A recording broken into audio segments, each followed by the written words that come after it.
یہ میری خوش قسمتی کہ میں حضور کا امت ساری زندگی اس کا شکریہ ادا کرتا رہوں تو حق شکر ادا نہ کروں۔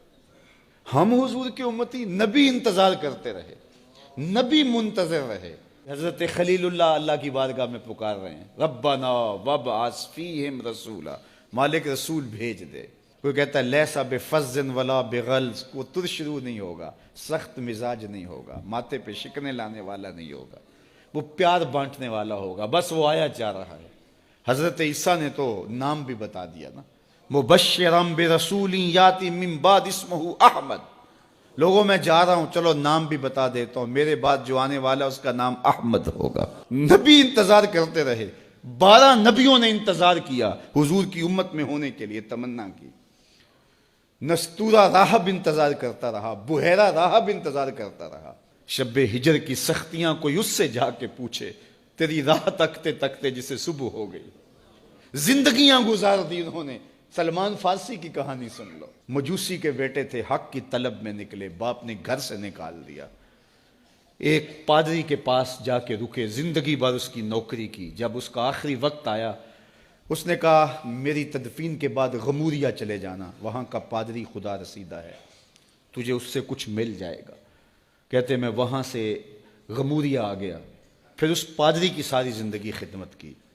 جب وہ مرنے لگا تو اس نے کہا کوئی ایسا شخص نہیں ہے جس کے پاس اب میں تجھے بھیجوں، لیکن نبی آخر الزماں کے ظہور کے لمحے آ گئے ہیں، تو یہاں سے یثرب چلا جا، وہ اس نبی کی ہجرت گاہ ہوگی، تیری زندگی سنور جائے گی، تو نے بڑی محنت کی ہے، بڑی نوکری کی ہے میری۔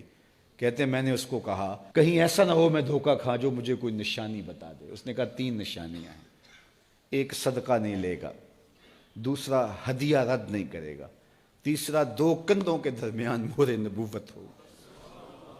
کہتے ہیں میں نے اس کی تدفین کی، یثرب کی جانب جاتے ہوئے ایک قافلے میں شامل ہو گیا، انہوں نے مجھے پکڑ کے اپنا غلام بنا لیا، لیکن میرے پہ مہربانی یہ کی کہ مجھے بیچا جا کے مدینے میں۔ ایک یہودی نے مجھے خرید لیا، میں اس کے باغ میں گوڈی کرتا تھا، کام کرتا تھا، کھجوریں توڑتا تھا، لیکن میں انتظار میں تھا کہ کبھی وہ نبی آخر الزماں آئے تو مجھے دید ہو، کبھی عرش پر، کبھی فرش پر، کبھی ان کے در، کبھی در بدر۔ غم عاشقی تیرا شکریہ، میں کہاں کہاں سے گزر گیا۔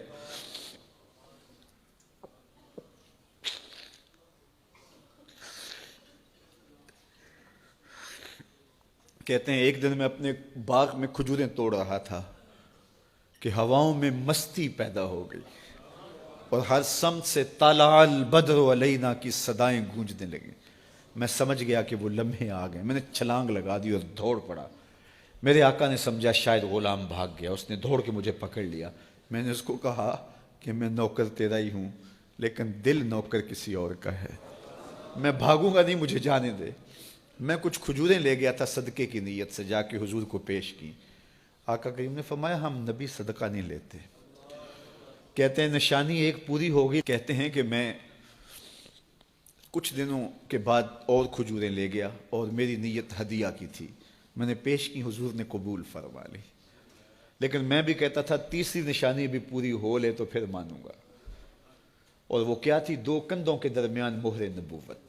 کہتے ہیں ایک دن حضور میرے باغ میں آئے اور آقا کریم نے اپنے مبارک کندھے پہ چادر رکھی ہوئی تھی اور چادر کی اوٹ میں مہر نبوت چھپی ہوئی تھی، اور میں پیچھے ہو کے دیکھتا تھا، اور میری آرزو یہ تھی کہ کوئی تیز جھونکا ہوا کا آئے اور چادر ہٹ جائے اور میں مہر نبوت کی زیارت کر لوں۔ حضور میرے ارادہ قلب سے آگاہ ہوئے، فَأَلْقَى إِلَيَّ رِدَاءَهُ، حضور نے چادر اتار کے میری جانب پھینکی اور پھر ایسے رخ کر کے فرمایا انظر الی ما امرت بہ، اس پادری نے جو بتایا تھا دیکھ لے آ کے۔ تو کہا میں نے دیکھا کہ حضور کے 2 کندھوں کے درمیان۔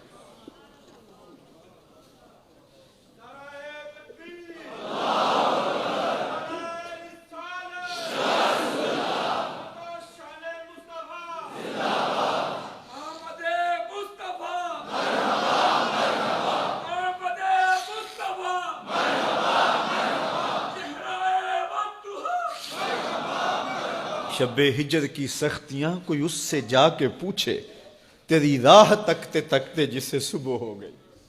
ہم نے تو کوئی انتظار نہیں کیا نا، ہم نے تو کوئی دکھ نہیں سہا، ہم سوئے تھے مقدر جاگ اٹھے، ہمارے والد مسجد سے مولوی صاحب کو بلا لائے، انہوں نے کان میں آ کے کہا مبارک ہو تو حضور کا نوکر بن کے آ رہا۔